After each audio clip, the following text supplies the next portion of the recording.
Class 12 के बच्चों chemistry का ऐसा कौन सा सवाल है जो 2020, 2023, 2025 में सेम क्वेश्चन रिपीट हुआ है, एग्जैक्टली सेम क्वेश्चन क्या है कि गैल्वेनिक सेल किस कंडीशन में इलेक्ट्रोलिटिक सेल की तरह बिहेव करने लग जाता है, और आपको ऑप्शंस में ई एक्सटर्नल मतलब एक्सटर्नल ऑपोजिंग पोटेंशियल और ई सेल का रिलेशन दिया हुआ है। हमारे पास ये इलेक्ट्रोकेमिकल सेल है। फर्स्ट कंडीशन, अगर ई सेल मतलब सेल का पोटेंशियल और एक्सटर्नल ऑपोजिंग पोटेंशियल दोनों बराबर हैं तो वो इसके करंट फ्लो को जो जिंक से कॉपर की साइड हो रहा है उसको रोक देगा, मतलब करंट फ्लो नहीं होगा, तो no current flow in the first case. दूसरा केस,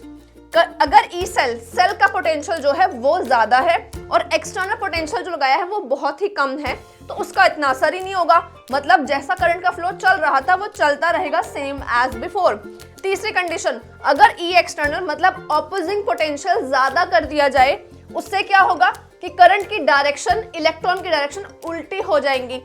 मतलब पहले इलेक्ट्रॉन जा रहे थे जिंक से कॉपर की तरफ, अब ई एक्सटर्नल ज्यादा हो जाने से इलेक्ट्रॉन जो है वो इधर जाने स्टार्ट हो जाएंगे, मतलब इलेक्ट्रॉन की डायरेक्शन बदल जाएगी। एंड आपको पता होगा शायद कि करंट की डायरेक्शन इलेक्ट्रॉन के भी ऑपोजिट होती है, तो वो भी बदल जाएगी। तो हम यहाँ पे लिखेंगे अगर ई एक्सटर्नल ज्यादा है तो ऑपोजिट डायरेक्शन में करंट फ्लो करना स्टार्ट कर देगा, एंड इसी कंडीशन को कहेंगे हम इलेक्ट्रोलिटिक सेल की तरह ही बिहेव करना स्टार्ट कर देगा। तो बच्चों इस क्वेश्चन का आंसर क्या होगा, अगर ई एक्सटर्नल जो है वो ज्यादा हो जाएगा तब एक गैल्वेनिक सेल इलेक्ट्रोलिटिक सेल की तरह बिहेव करना स्टार्ट कर देगा। So it's very important question. आपको किसी और टॉपिक में डाउट है कि उससे कौन सा क्वेश्चन इंपॉर्टेंट है, बार बार रिपीट हो रहा है, या किस टॉपिक में से कैसे क्वेश्चन रिपीट हो रहे हैं, मुझे कमेंट सेक्शन में बताओ, I will cover that topic.